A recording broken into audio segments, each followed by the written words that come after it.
Buenas tardes, señoras y señores, un viernes más con ustedes. Me alegro de saludarles. Hoy, día 11 de abril del 26, son las 19 horas de la tarde, una hora menos en Canarias, y empezamos en breve. Bueno, han pasado las fallas, ha pasado la Pascua y por fin estamos de nuevo dentro de lo normal a trabajar. Hoy tenemos una invitada para mí muy especial.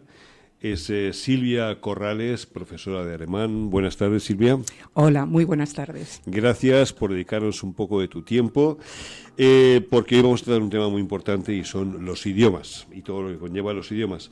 Yo te tengo que confesar que estoy impresionado, lo siguiente, sobre tu presentación, porque aquí hay muchas cosas más de las que nosotros, los alumnos, nos imaginábamos, que solamente vemos a una simple profesora, pero aquí detrás hay mucho más. Y además tenemos la suerte de que hay algunas cosas que las entiendo perfectamente, porque los dos hemos nacido en Alemania, los dos somos hijos de padres españoles emigrantes, los dos hemos trabajado allí, pero bueno, tu formación es brutal. Hay aquí, y me vas a permitir que lo vaya leyendo y lo vayamos comentando antes de entrar en materia de preguntas. He crecido entre dos mundos, porque soy docente de vocación y he crecido entre dos mundos, el hispano-castellano y el alemán renano. Este es el que me sigue pareciendo que ofrece más pluralidad cultural y también más alegría y espiritualidad. ¿Con los serios que son los alemanes de verdad? ¿Nosotros? Sí. Si somos alemanes de verdad. No, somos serios, somos con los serios que son los alemanes de verdad, más pluralidad cultural y también más alegría y espiritualidad que los españoles, ¿tú crees? Estoy absolutamente convencida, por lo que he vivido allí, y sí, diría que sí. O sea, la seriedad es una cosa, la espiritualidad es otra. Sí, pero evidentemente en el plano cultural ahí sí que estoy totalmente contigo.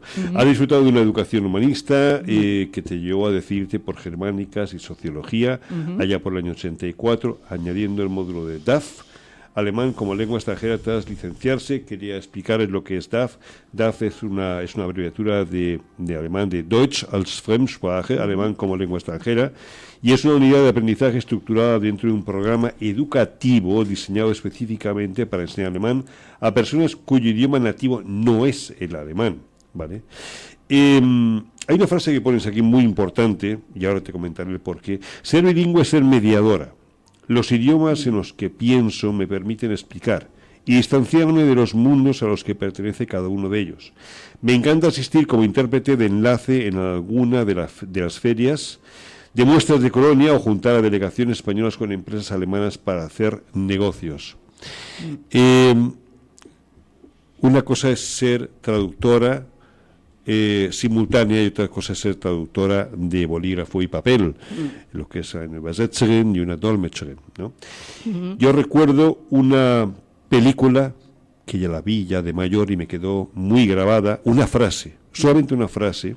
La película en sí es muy buena, que es El teléfono rojo, con el famoso actor Peter Sellers. Hay un momento en el cual él le dice al intérprete, al traductor, le dice: tradúzcame por favor lo que está diciendo el presidente, pero además tradúzcame también cómo lo dice. Y es aquí donde tu frase es mediadora. Pienso en explicar y distanciarme de los mundos a los que pertenece cada uno de ellos. Es como interpretar lo que se dice. No siempre se puede traducir literalmente.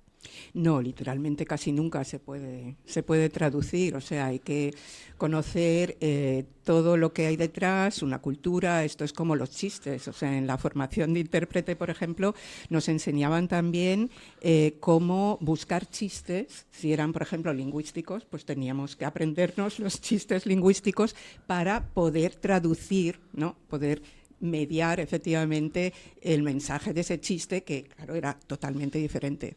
Yo he intentado traducírselos a mi pareja y el único que se ha rido he sido yo. Es lo que pasa, claro, hay que entenderlos. Porque ella no lo entendía para nada, y es normal. ¿Diste clases también o empezaste dando clases como lengua a las primeras generaciones de inmigrantes?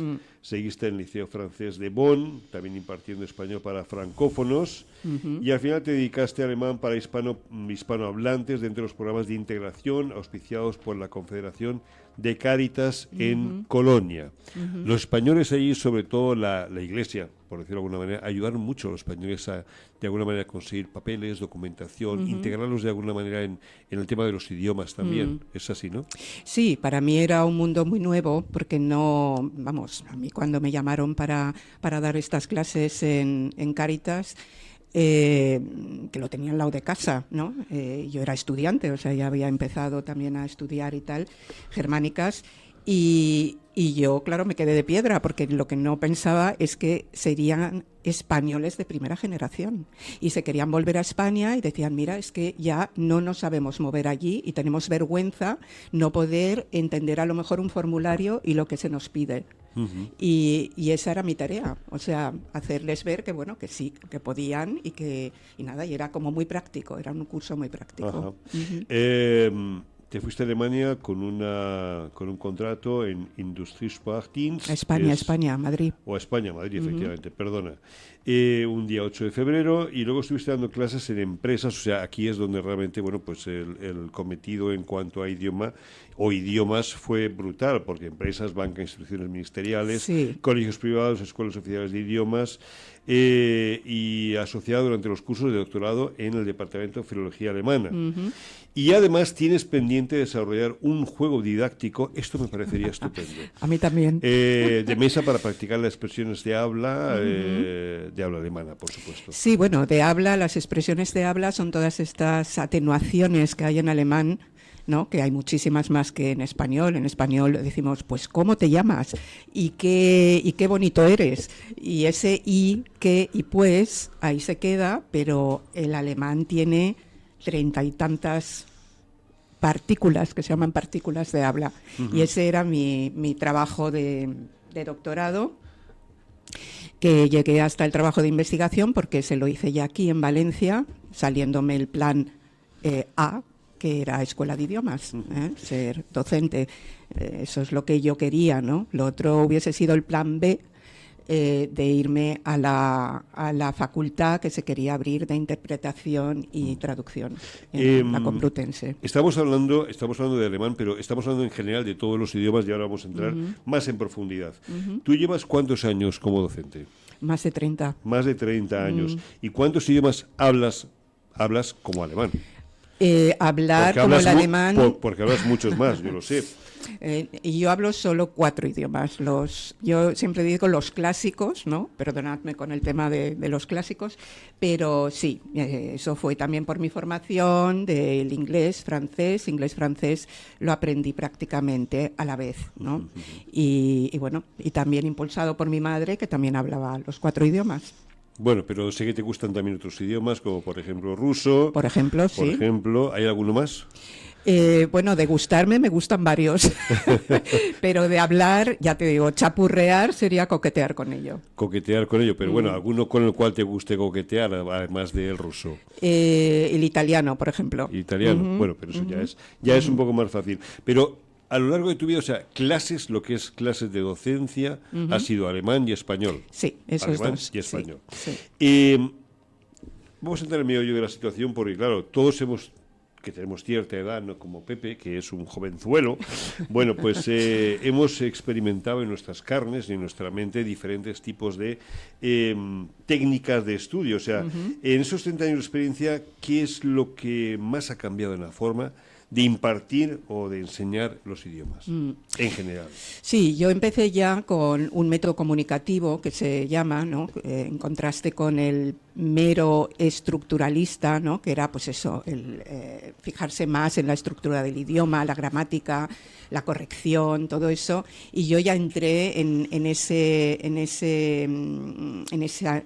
nuevo paradigma, ¿no? De interacción, de habla, hacer más peso en lo práctico, ¿no? Darle más peso, y luego evidentemente la tecnología. o sea, toda la tecnología que se nos ponía como docentes a disposición, que yo me acuerdo todavía que para los audios teníamos las casetes, ¿no?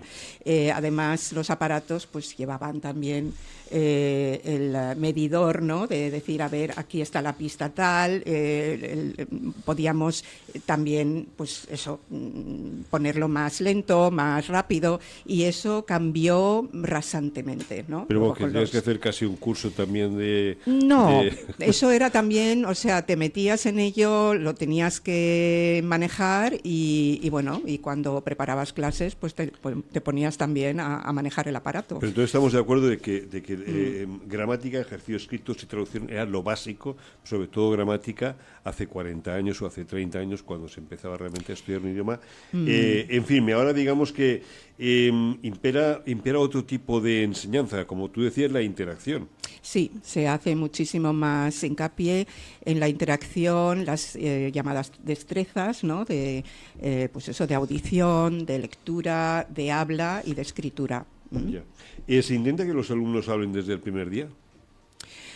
A ver, más importante que se hable, ¿no? Porque hablar, claro, es decir algo con sentido, pues es la articulación, el ritmo también de un idioma es muy importante.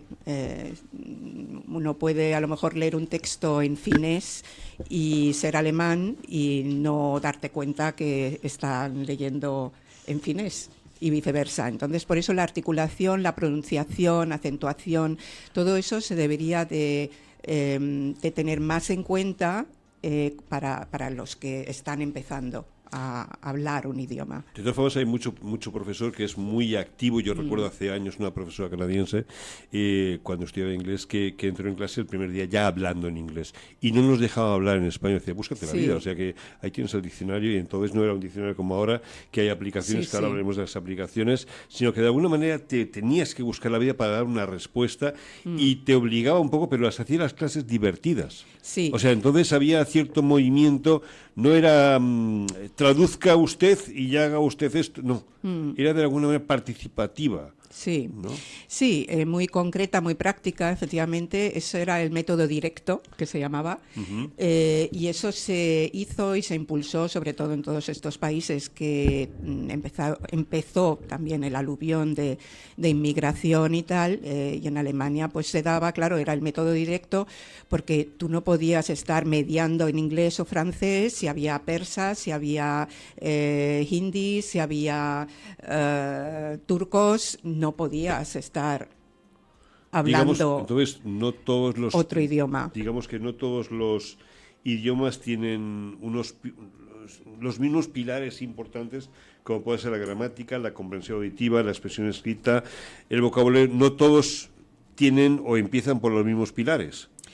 Yo creo que no depende del idioma, depende del objetivo que se tenga para aprender ese idioma. Entonces, si es para, por ejemplo, programas de integración, pues efectivamente será un método más lúdico, más práctico, ¿no? Donde se simulan situaciones comunicativas que puedan ser en la calle, que puedan ser para informarse, para saber desenvolverse, pues en un ayuntamiento, por ejemplo. Pero entonces tú notas cuando realmente un estudiante aprende un idioma por placer o por trabajo. O sea, la diferencia imagino que es notable, que habrá otro tipo de inquietudes en ese alumno que está en la misma clase que los demás. A ver, yo pienso que no es tanto el placer y la necesidad, ¿no? No se riñen una de otra. Yo creo que es una motivación enorme si hay un interés profesional y necesito aprender un idioma por un interés profesional, porque bueno, eso es lo que me va a dar un porvenir también, va a ser algo de lo que entiendo. Entonces puede ser un gran placer poder hacer pinitos en ese idioma que voy a necesitar. ¿Qué debería un alumno que debería de priorizar cuando se trata de un idioma para su trabajo, para su futuro? Priorizar pues los objetivos, lo que quiere hacer con ese idioma, lo que lo que quiere hacer y lo que necesita hacer. O sea, es siempre marcarse objetivos y de ahí ya se vería el método, ¿no? ¿Cuál es el error que cometen los alumnos o sea, los alumnos adultos cuando empiezan un idioma? Cuando dicen, voy a estudiar, tengo 55 años, 60 años, voy a empezar a estudiar un idioma. ¿Cuál es el error habitualmente más común? Yo lo que he visto más es eso, lo de fiarse. Claro, uno ya está muy construido, ¿no? Y entonces uno se fía de las propias reglas, de lo que se ha aprendido hasta ahora, y entonces es adaptar, se quiere adaptar esas reglas, esos parámetros al idioma que estás aprendiendo, y muchas veces no tiene nada que ver. O sea, siempre también se habla entre enseñantes, se habla de la crisis, ¿no?, que puede suponer el aprender un nuevo idioma, porque ves que lo que has aprendido hasta ahora a lo mejor no te sirve, o te sirve algo, pero otra cosa no. O sea, es como decir, me fío de las reglas, de lo que conozco hasta ahora, y luego resulta que me puedo tirar por el barranco. ¿Quieres decir que de alguna manera la gente que empieza a aprender un idioma cuando ya tiene cierta edad no acaba por conseguirlo, o le resulta más complicado, o debido a esas normas tan rígidas propias de cada uno, pues no es tan flexible como para poder dejarse llevar? A ver, mucha gente adulta, yo digo que coquetea un poquito con la edad, ¿no? Como diciendo, no puedo, es que ya tengo cierta edad y no puedo. Que es una excusa. Sí, yo creo que es un pretexto, simplemente una excusa, efectivamente, por no tener o no desarrollar las habilidades que sí que le darían un avance, ¿no?, en el aprendizaje. Entonces, como todo, es un tema de método y continuidad. Y perseverancia. Sí, sobre todo perseverancia. Eso sabemos mucho, ¿no? De eso sabemos mucho, sí. Esto también va por los de la clase, ¿eh? Bueno, por eso. Vale, vamos a hablar de las aplicaciones, porque hoy en día parece que la gente ya no precisa estudiar un idioma. Tengo una aplicación. Bueno, desde tu experiencia como profesora, ¿hasta qué punto realmente la aplicación es útil? Porque el factor humano se pierde totalmente, el intercambio de impresiones se pierde. Entonces, ¿hasta qué punto puede ser útil?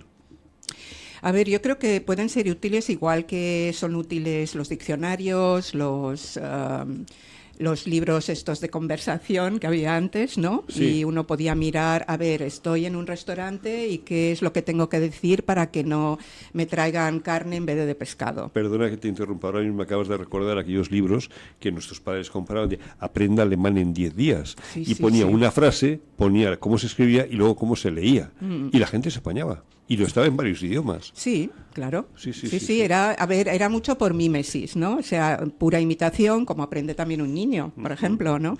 Y entonces es divertido también, eso es divertido, pero las aplicaciones, o sea, son una ayuda siempre y cuando pues el estudiante tenga su propio sistema. O sea, en definitiva, uno aprende por sí mismo, tiene que tener cierta autonomía, aprender por sí mismo, tener una sistemática, y entonces si yo tengo mi sistemática, mis intereses, mis pequeños retos y objetivos, pues entonces me puede ayudar, ¿eh? Yo conozco, por ejemplo, a estudiantes que utilizan Duolingo y por ejemplo, para aprendizaje de vocabulario, pues les viene muy bien, ¿eh? Y les ayuda, o sea, es una ayuda más, ¿no? Otra cosa es ahora con la inteligencia artificial, que claro, te puede llevar muchísimo más allá también.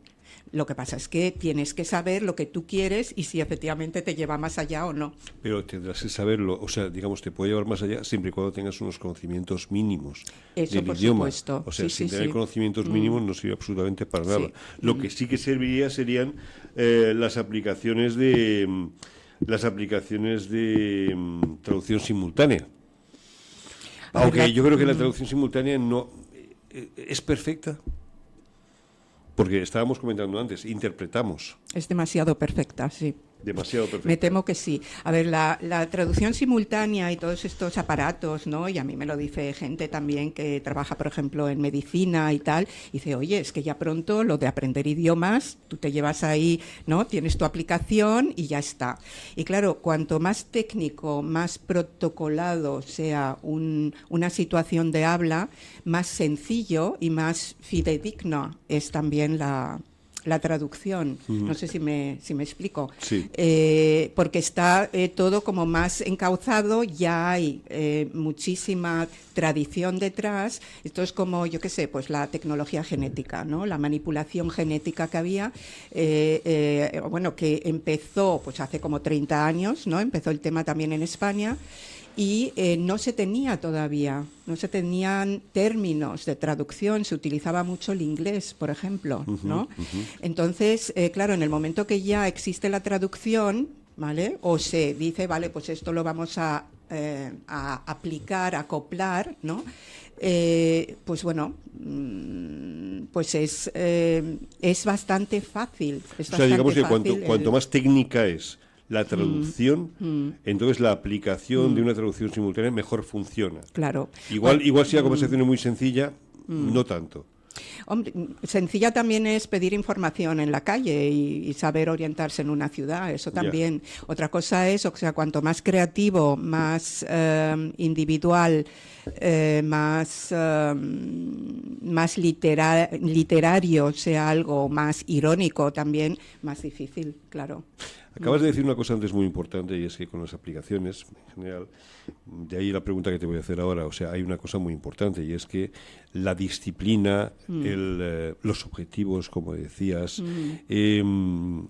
la continuidad son importantes para ir aprendiendo, pero una aplicación, imagino que tendrá un límite para aprender un idioma, o sea, no todas las aplicaciones, bueno, yo creo que ninguna, llega un momento en que lo básico te lo puede enseñar, pero lo muy básico hasta ahí. Luego, a partir de ahí ya tendrás que coger y de alguna manera humanizar un poco ese aprendizaje, ¿no? Claro, el tema es también la expresividad, o sea que cómo me puedo expresar como persona, qué opiniones puedo expresar en el idioma extranjero, ¿no? Todo eso es, claro, lo hace la comunicación directa. Al fin y al cabo, no sé, bueno, yo siempre digo que los idiomas son como organismos, ¿no? Son macroorganismos y funcionan, o sea, no funciona una parte independientemente de la otra. Está claro. Los métodos, por hacer un resumen, más eficaces entonces para aprender un idioma hoy en día, ¿cuáles serían para avanzar lo más rápido posible? Bueno, depende otra vez de qué se quiera ¿Cuál es el objetivo, no? Efectivamente, qué se quiera hacer con ese idioma. Si yo quiero, por ejemplo, quiero hablar con los trabajadores de mi empresa porque soy el nuevo jefe de personal o de producción, pues necesitaré ciertos recursos, ¿no? Más allá de solamente saber informar, ¿vale? Saber informar a los trabajadores, sino también pues tener a lo mejor algunos recursos, pues algún chiste, alguna algo efectivamente que me acerque a ellos y a poder hablar con ellos. O sea, esa experiencia también la tuve, ¿no? Cuando trabajé para Bosch en Madrid. Y claro, y decía, a ver, yo con el inglés aquí no pinto nada, el español lo tengo que aprender y yo no sé dirigirme de la misma manera que yo me dirijo a los trabajadores alemanes, no me puedo dirigir a los españoles. Entonces, a ver, ¿qué puedo hacer, no? ¿Qué puedo hacer? Entonces, un tema de registros, de estilo y de registros. Vale. Entonces, dentro de los consejos más claros para estudiar un idioma hoy, podrían estar las clases guiadas, la conversación real, la lectura, las series de podcast muy sencillas, porque, por ejemplo, hay telediarios alemanes que son telediarios que llaman lentos, alemán lento. Así es, sí. Y con un alemán sencillo, y lo hacen adrede para que los estudiantes puedan... Sí. Sí, de alguna manera captar mejor la situación. O sea, esas serían las claves hoy en día para poder estudiar bien un idioma. Hablemos de los idiomas más importantes del mundo actual. O sea, ¿sigue siendo el inglés imprescindible? Porque hablamos de que español lo habla, bueno, pues la tira de millones de personas, pero inglés sigue estando ahí para el tema de los negocios. Claro, sí, el inglés sigue estando ahí, pero como acabo de comentar también, depende de para lo que lo necesite, con quién tengo que comunicar en la empresa. Los negocios tienen también unas claves diferentes en un sitio o en otro. Hay, yo qué sé, pues en Finlandia a lo mejor te llevan a la sauna y tú tienes que saber también decir algo, ¿no? Para comunicar y para cierta cercanía, ¿no? Y claro, y a lo mejor en China pues son otras cosas totalmente diferentes y te llevan a tomar té. Ya. Entonces ahí con el inglés pues a lo mejor dices algo, pero no necesariamente. Lo que tienes que decir, sí. No necesariamente. El tema es también saber conversar y eso se está perdiendo. Sí, bueno, yo creo que con tanto teléfono móvil y con tanto TikTok y demás, pues la verdad es que sí. ¿En qué posición crees tú que se encuentra España en cuanto al aprendizaje de los idiomas? Porque creo que seguimos teniendo ahí una asignatura pendiente muy importante. Sí, a ver, bueno, peor están los ingleses. ¿Qué me dices? Porque Sí. yo recuerdo cuando cuando yo era pequeño en Alemania, ya desde pequeñito se empezaba a estudiar inglés y cuando tenías 15 o 16, pues ya hablabas más o menos un inglés medianamente fluido y entendible.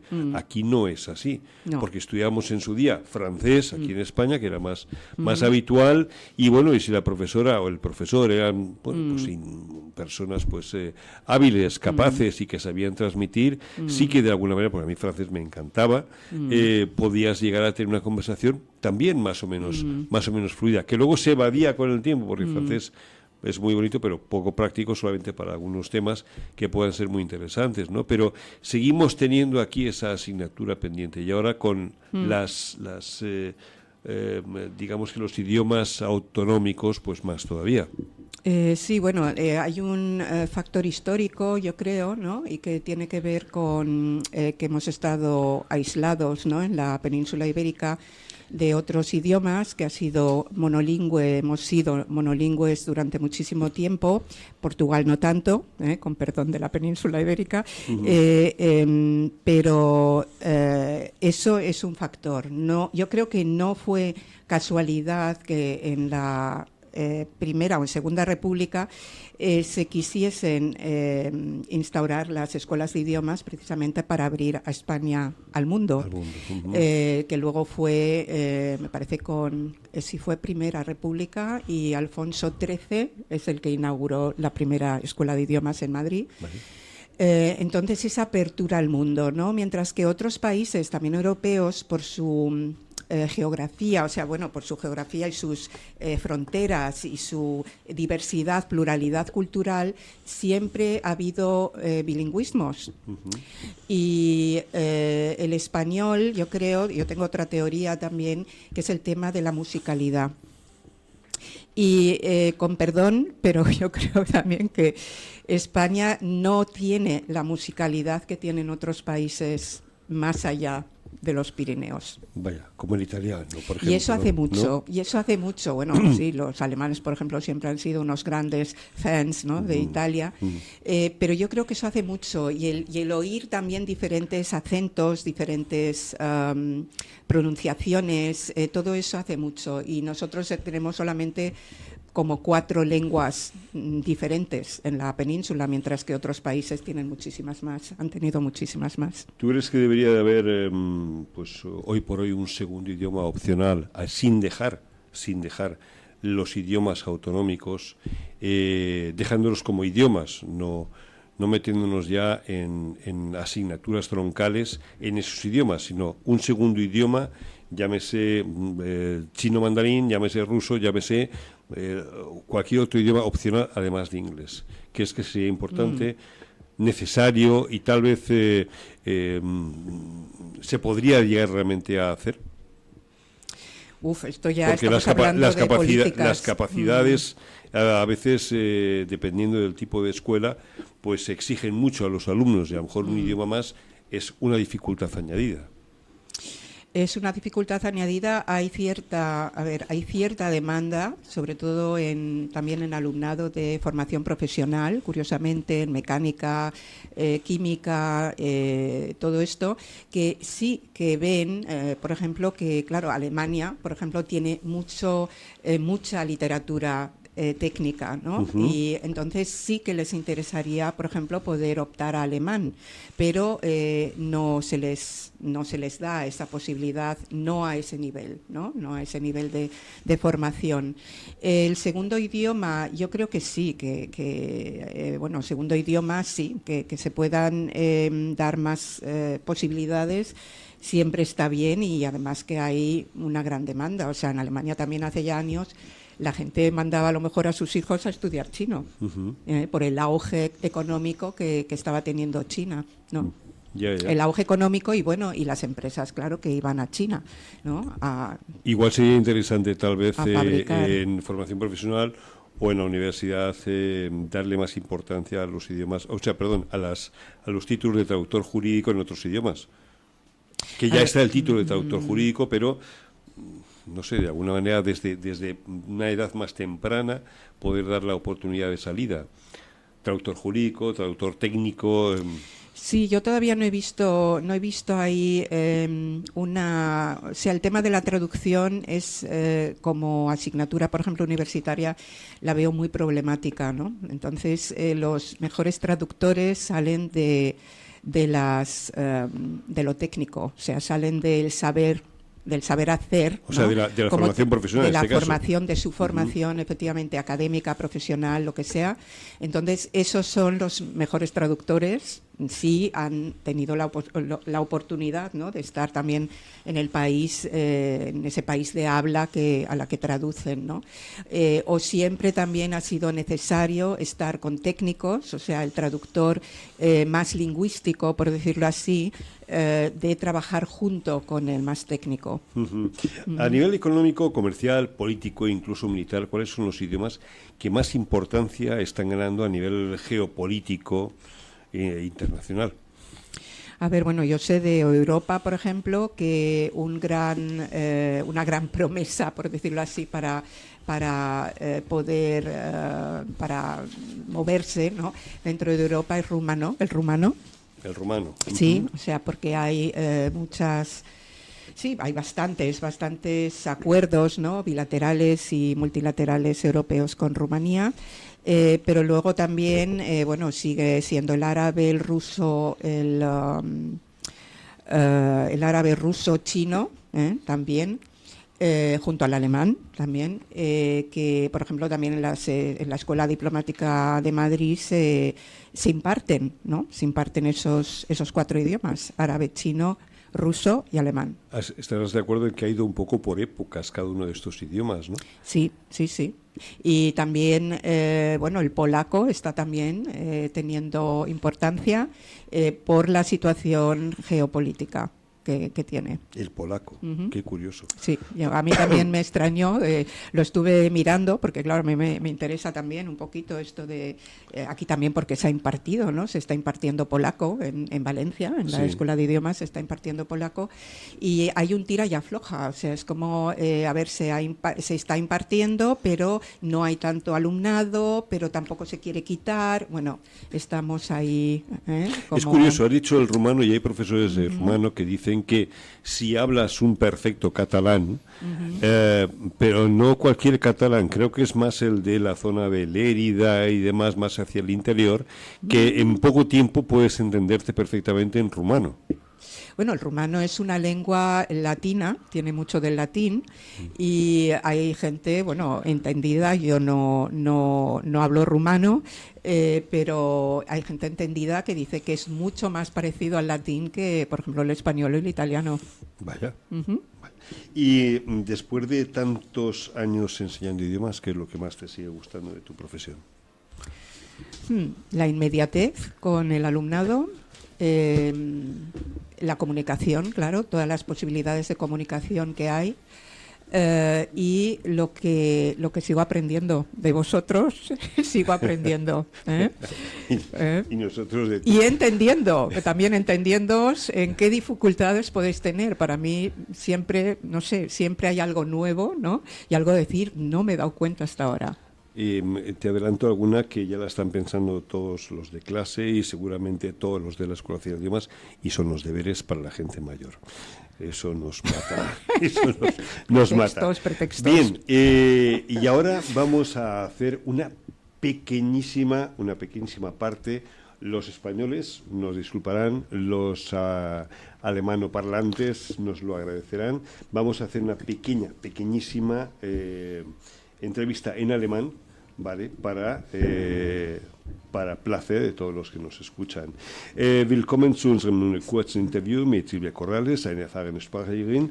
Vor einem Moment haben wir über diese Frage gesprochen. Heute sprechen wir über die Bedeutung von Sprachen in Politik, Wirtschaft und Beruf sowie die Herausforderung beim Deutschlernen im technischen Bereichen. Ja, du hast gesagt, einige Sprachen, nicht alle, aber einige Sprachen haben eine spezielle Bedeutung.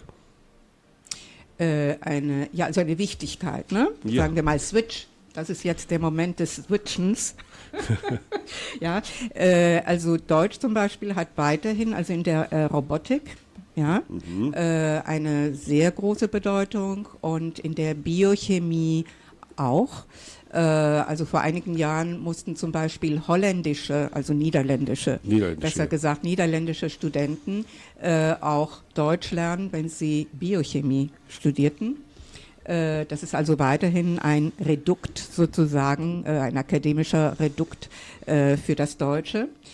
Aber auch in der Energie, also in grüner Energie, zum Beispiel alles, was mit Wasserstoff zu tun hat, da ist zum Beispiel Deutschland auch europaführend. Ja, außerdem, der Fachdeutsch ist sehr schwierig. Ja, also fachliches Deutsch, ich denke, es ist nicht so schwierig. Also ich denke, nein. Du bist die Lehrerin. Ja, was kannst du sagen? Ich denke, es ist nicht schwieriger, als wenn jetzt eine Studentin oder ein Student, ein spanischer Student zum Beispiel, eine Fachsprache also auf Spanisch lernt, weil Fachsprachen sind immer spezifisch und manchmal ist es eben viel klarer, ja, wenn man eben vom Fach ist, eben in einer anderen Sprache dieses Fach zu erlernen. Ja, dann sind wir einverstanden, dass obwohl der Englisch die wichtigste Sprache in der Wirtschaft und Politikerwelt ist, die deutsche Sprache hat auch heute noch eine große internationale Bedeutung. Ne? Ja, auf jeden Fall. Zum Beispiel Unterschiede zwischen Berufsbereichen. Welche Sprache würdest du da stehen? In verschiedenen Berufsbereichen. Zum Beispiel Robotik oder Wasserstofftechnik oder Bewässerungsanlagesysteme. Ja, ich habe da also nachgeschaut auch vor kurzem und also ganz vorne stehen Südkorea, China und ich glaube Japan und dann an vierter Stelle eben Deutschland. Eben Deutschland, aber ja noch. In Robotik, ja. Bei den anderen weiß ich nicht. Also ich weiß, dass Wasserstoff, Technologie und so weiter, also auch Englisch getragen wird, aber eben auch Deutsch, weil es eben, also man muss ja, wenn man dann in der Planung oder in Experimenten steckt, muss man sich eben mit den deutschen Technikern verständigen. Wie schwierig ist Deutsch in technischen Sektoren, zum Beispiel Sanitär, Klimaheizung und auch andere verwandten Bereiche? Gott, ja, das sind eben diese technologischen Bereiche, die auch sehr englisch geprägt sind. Aber wie gesagt, wenn man dann zusammenkommt, wenn die Firmen zusammenkommen und wenn man verhandeln möchte und Projekte zum Beispiel zusammenführt, dann ist es auf jeden Fall wichtig, eben die Sprache des Landes und der anderen eben Projektinhaber zu verstehen. Ich würde mehr Fragen machen, aber man sagt, wir haben sehr wenig Zeit. Welchen Rat für die Schüler und Lernende jedes Alters, die aus beruflichen und persönlichen Gründen eine Sprache, insbesondere Deutsch, lernen möchten? Wir haben es vorher in Spanisch gesagt, jetzt bitte in Deutsch, ganz kurz. Also welchen Rat würde ich geben? Entschuldigung? Ja, welchen Rat an Schüler und Lernende jedes Alters? Jedes Alters. Ja, ja. Dass sie sich für die Sprache begeistern, dass sie klare Ziele haben und auf jeden Fall die Kultur des Landes, wo diese Sprache gesprochen wird, kennen möchten, also ein Interesse für diese Kultur, was steckt hinter der Sprache. Ja. Ja. Und zum Schluss möchten wir Grüße an Lernende und Lehrkräfte der Escuela Oficial de Idiomas in Valencia senden. Würdest du dabei etwas auch sagen? Naja, also das ist jetzt fast ein österlicher Gruß. Ich würde sagen, also guten Endspurt, ne? Also viel Energie und auch neue Projekte für das kommende Schuljahr. Ja, zuerst müssen wir die Prüfungen für dieses noch machen und hoffentlich werden wir die dafür brauchen wir Energie und Motivation, genau. Sehr viel Motivation, sehr viel. Ne? Okay, vielen Dank, Silvia. Muchísimas gracias a todos. Muchas gracias. De verdad ha sido un verdadero placer tenerte aquí. Hemos hablado de los idiomas en general, del alemán en particular, de las APP. Yo la conclusión que sacaría es que lo que dice Silvia, o sea, hay que tener fuerza, energía, que el idioma te fascine, que de alguna manera tener cierta disciplina y sobre todo que te agrade. Señoras y señores, muchísimas gracias por habernos acompañado un viernes más. Les deseamos un buen fin de semana, cuidado en la carretera y pásenlo bien, descansen. Buenas tardes. Muy buenas tardes, gracias. Hallo Silvia, vielen Dank für deine Hingabe und Geduld, für deine ständigen Korrekturen und vor allem uns deinen Enthusiasmus und deine Leidenschaft für die deutsche Sprache zu vermitteln. Tschüss. Hola Silvia. Bueno, gracias por ser nuestra profe de este año súper complicado, con el certificado de por medio y todos los deberes que nos mandas y nosotros no hacemos, por la paciencia que nos tienes y por dárnoslo todo sin esperar realmente nada, porque a veces de verdad que deberíamos de ponernos más las pilas y no lo hacemos. Bueno, un besito muy fuerte, gracias por estar siempre por nosotros ahí, lo que necesitamos siempre, ahí estás por nosotros. Y esto de verdad no se paga con ningún dinero. Eres increíble, nuestra profe. Bueno, un besito muy grande. Adiós.